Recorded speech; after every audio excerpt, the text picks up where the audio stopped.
Libro Hechos de los Apóstoles, capítulo 26. Apolos en Corinto.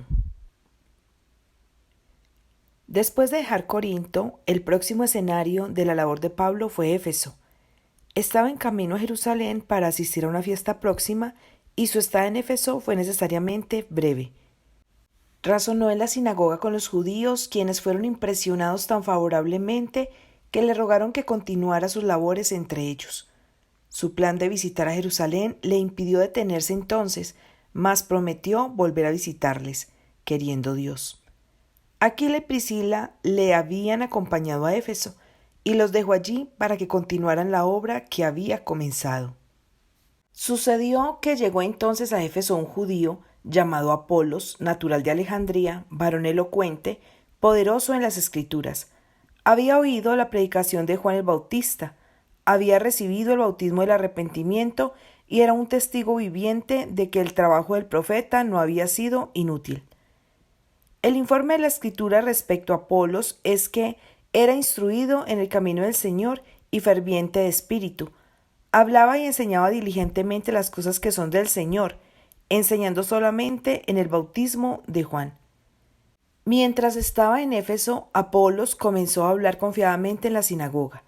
Entre los oyentes estaban Aquila y Priscila, quienes percibieron que no había recibido todavía toda la luz del Evangelio. Le tomaron y le declararon más particularmente el camino de Dios. Por su enseñanza adquirió una comprensión más clara de las Escrituras y llegó a ser uno de los abogados más capaces de la fe cristiana. Apolos deseaba ir a Acaya, y los hermanos de Éfeso escribieron a los discípulos que le recibiesen, como un maestro en plena armonía con la Iglesia de Cristo.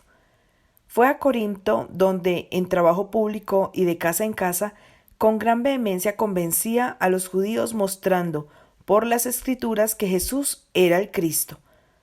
Pablo había sembrado la semilla de la verdad. Apolos ahora la regaba. El éxito que tuvo Apolos en la predicación del Evangelio indujo a algunos creyentes a exaltar sus labores por encima de las de Pablo. Esta comparación de un hombre con otro produjo en la Iglesia un espíritu partidista que amenazaba impedir grandemente el progreso del Evangelio. Durante el año y medio que Pablo había pasado en Corinto, había presentado intencionalmente el Evangelio en su sencillez. No con altivez de palabra o de sabiduría había ido a los corintios, sino con temor y temblor y con demostración del Espíritu y de poder. Había declarado el testimonio de Cristo para que su fe no estuviese fundada en sabiduría de hombres, mas en poder de Dios.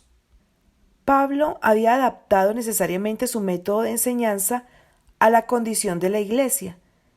Yo, hermanos, no pude hablaros como a espirituales, les explicó más tarde, sino como a carnales, como a niños en Cristo.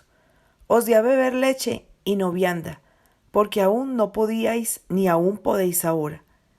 Muchos de los creyentes corintios habían sido lentos para aprender las lecciones que él se había esforzado por enseñarles. Su progreso en el conocimiento espiritual no había estado en proporción con sus privilegios y oportunidades. Cuando hubieran tenido que estar muy adelantados en la vida cristiana y hubieran debido ser capaces de comprender y practicar las verdades más profundas de la palabra, estaban donde se hallaban los discípulos cuando Cristo les dijo: «Aún tengo muchas cosas que deciros, mas ahora no las podéis llevar». Los celos, las malas sospechas y la acusación habían cerrado el corazón de muchos de los creyentes corintios a la obra plena del Espíritu Santo, el cual todo lo escudriña aún lo profundo de Dios. Por sabios que pudieran ser en el conocimiento mundano, no eran sino niños en el conocimiento de Cristo. Había sido la obra de Pablo instruir a los conversos corintios en los rudimentos, el alfabeto mismo de la fe cristiana. Se había visto obligado a instruirlos como a quienes ignoraban las operaciones del poder divino en el corazón. En aquel tiempo eran incapaces de comprender los misterios de la salvación, porque el hombre animal no percibe las cosas que son del Espíritu de Dios, porque le son locura, y no las puede entender, porque se han de examinar espiritualmente. Pablo se había esforzado por sembrar la semilla y otros debían regarla. Los que le siguieran debían llevar adelante la obra desde el punto donde él la había dejado, dando luz y conocimiento espirituales al debido tiempo, cuando la Iglesia fuera capaz de recibirlos. Cuando el apóstol emprendió su trabajo en Corinto, comprendió que debía presentar de la manera más cuidadosa las grandes verdades que deseaba enseñar. Sabía que entre sus oyentes habría orgullosos creyentes en las teorías humanas y exponentes de los falsos sistemas de culto, que estaban palpando a ciegas, esperando encontrar en el libro de la naturaleza teorías que contradijeran la realidad de la vida espiritual e inmortal revelada en las Escrituras. Sabía también que habría críticos que se esforzarían por refutar la interpretación cristiana de la palabra revelada y que los escépticos tratarían al Evangelio de Cristo con escarnio y burla. Mientras se esforzaba por conducir almas al pie de la cruz, Pablo no se atrevió a reprender directamente a los licenciosos y a mostrar cuán horrible era su pecado a la vista de un Dios santo. Más bien, les presentó el verdadero objeto de la vida y trató de inculcarles las lecciones del Maestro Divino, que si eran recibidas los elevarían de la mundanalidad y el pecado a la pureza y la justicia. Se desplayó especialmente en la piedad práctica y en la santidad que deben tener aquellos que serán considerados dignos de un lugar en el reino de Dios. Anhelaba ver penetrar la luz del Evangelio de Cristo en las tinieblas de su mente, para que pudieran ver cuán ofensivas a la vista de Dios eran sus prácticas inmorales. Por lo tanto, la nota tónica de su enseñanza entre ellos era Cristo y Él crucificado. Trató de mostrarles que su más ferviente estudio y su mayor gozo debía ser la maravillosa verdad de la salvación por el arrepentimiento para con Dios y la fe en el Señor Jesucristo. El filósofo se aparta de la luz de la salvación porque ella cubre de vergüenza sus orgullosas teorías. El mundano rehúsa recibirla porque ella lo separaría de sus ídolos terrenales. Pablo vio que el carácter de Cristo debía ser entendido antes que los hombres pudieran amarle o ver la cruz con los ojos de la fe. Aquí debe comenzar ese estudio que será la ciencia y el canto de los redimidos por toda la eternidad. Solamente a la luz de la cruz puede estimarse el valor del alma humana. La influencia refinadora de la gracia de Dios cambia el temperamento natural del hombre. El cielo no sería deseable para las personas de ánimo carnal. Sus corazones naturales y profanos no serían atraídos por aquel lugar puro y santo, y si se les permitiera entrar, no hallarían allí cosa alguna que les agradase. Las propensiones que dominan el corazón natural deben ser subyugadas por la gracia de Cristo, antes que el hombre caído sea apto para entrar en el cielo y gozar del compañerismo de los ángeles puros y santos. Cuando el hombre muere al pecado y despierta a una nueva vida en Cristo, el amor divino llena su corazón, su entendimiento se santifica. Bebe en una fuente inagotable de gozo y conocimiento, y la luz de un día eterno brilla en su senda, porque con él está continuamente la luz de la vida. Pablo había tratado de impresionar en la mente de los hermanos corintios el hecho de que él y los ministros que estaban asociados con él no eran sino hombres comisionados por Dios para enseñar la verdad, que todos estaban ocupados en la misma obra y que dependían igualmente de Dios para tener éxito en sus labores. La discusión que se había levantado en la Iglesia en cuanto a los méritos relativos de los diferentes ministros no estaba de acuerdo con la voluntad de Dios, sino que era el resultado de abrigar los atributos del corazón natural. Porque diciendo el uno, yo cierto soy de Pablo, y el otro, yo de Apolos, ¿no sois carnales? ¿Qué pues es Pablo? ¿Y qué es Apolos? Ministros por los cuales habéis creído, y eso según que a cada uno ha concedido el Señor. Yo planté, Apolo regó, mas Dios ha dado el crecimiento. Así que ni el que planta es algo, ni el que riega, sino Dios que da el crecimiento. Pablo fue quien predicó primero el Evangelio en Corinto y quien había organizado la iglesia allí. Esta era la obra que el Señor le había asignado. Más tarde, por la dirección de Dios, otros obreros fueron enviados allí para que ocuparan su debido lugar. La semilla sembrada debía regarse, y esto debía hacerlo Apolos. Siguió a Pablo en su obra para dar instrucción adicional y ayudar al crecimiento de la semilla sembrada.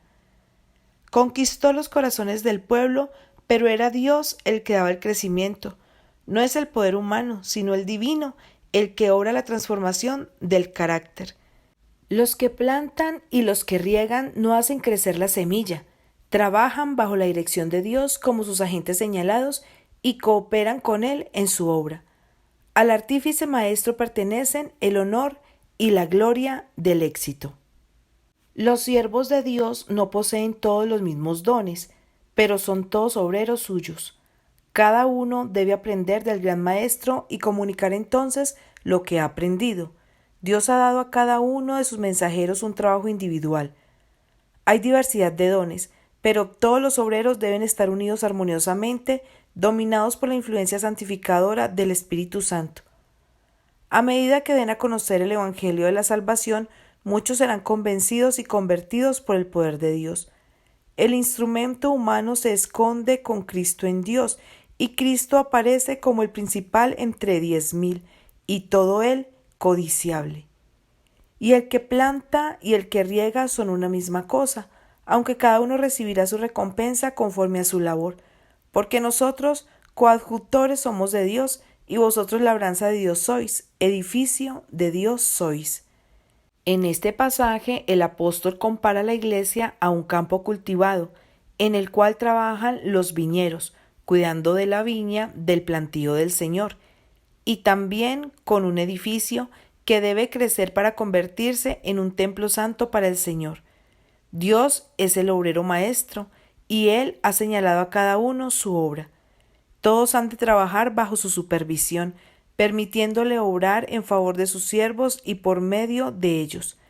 Les da tacto y habilidad, y si prestan oído a su instrucción, corona de éxito sus esfuerzos.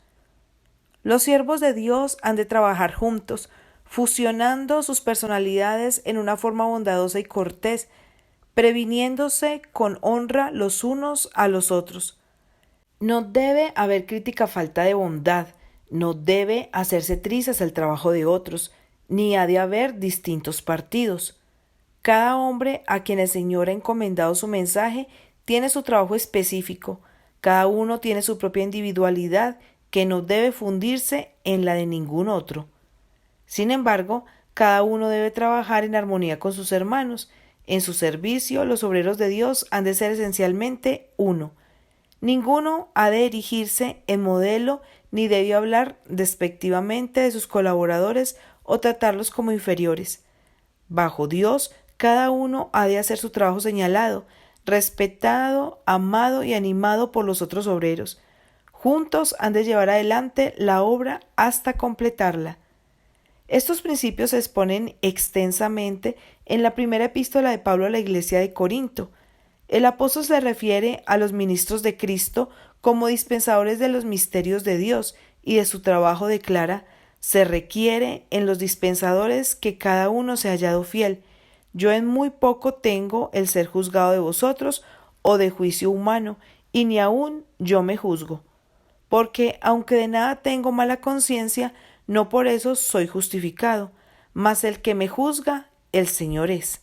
Así que no juzguéis nada antes de tiempo, hasta que venga el Señor, el cual también aclarará lo oculto de las tinieblas y manifestará los intentos de los corazones, y entonces cada uno tendrá de Dios la alabanza.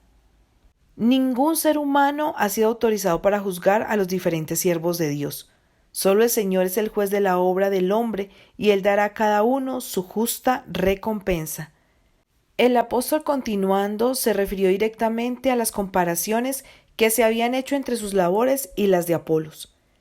Esto, empero, hermanos, he pasado por ejemplo en mí y en Apolos por amor de vosotros, para que nosotros aprendáis a no saber más de lo que está escrito, hinchándoos por causa de otro el uno contra el otro. Porque ¿quién te distingue? ¿O qué tienes que no hayas recibido? Y si lo recibiste, ¿de qué te glorías como si no hubieras recibido?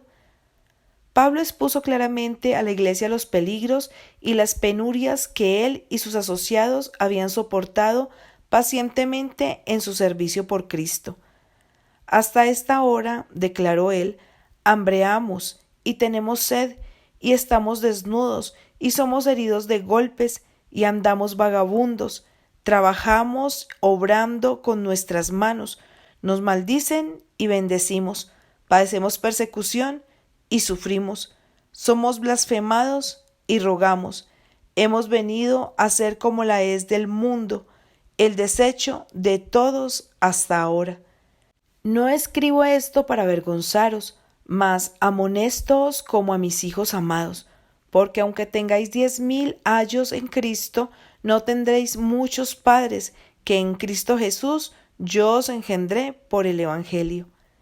El que envía a los obreros evangélicos como embajadores suyos es deshonrado cuando se manifiesta entre los oidores una fuerte adhesión hacia algunos pastores favoritos, al punto de haber mala voluntad para aceptar las labores de otros maestros. El Señor envía ayuda a sus hijos, no siempre de acuerdo con el agrado de ellos, sino según la necesitan, porque los hombres tienen una visión limitada y no pueden discernir lo que es para su más alto bien. Es muy raro que un ministro posea todas las cualidades necesarias para perfeccionar una iglesia según todos los requerimientos del cristianismo.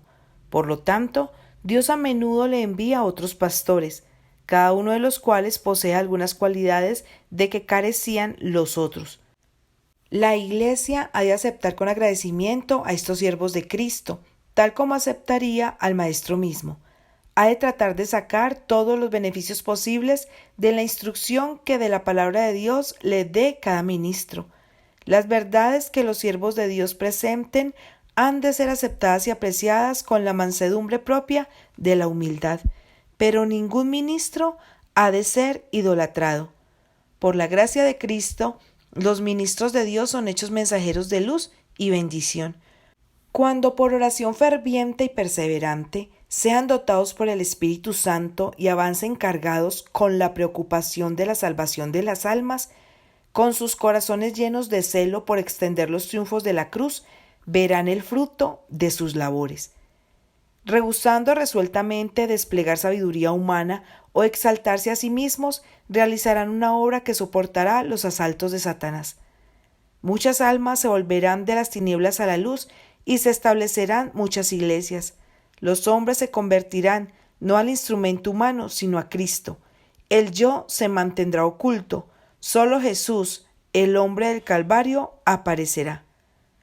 Aquellos que trabajan por Cristo hoy día pueden revelar las mismas excelencias distintivas reveladas por los que en tiempo apostólico proclamaron el Evangelio.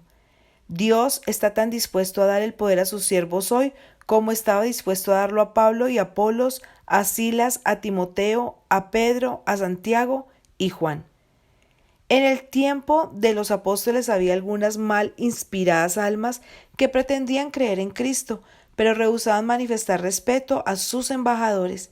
Declaraban que no seguían al maestro humano, sino que eran enseñadas directamente por Cristo sin la ayuda de los ministros del Evangelio. Eran independientes de espíritu y no estaban dispuestos a someterse a la voz de la Iglesia. Tales hombres estaban en grave peligro de ser engañados. Dios ha puesto en la Iglesia como sus ayudadores señalados hombres de diversos talentos para que por la sabiduría combinada de muchos pueda cumplirse la voluntad del Espíritu.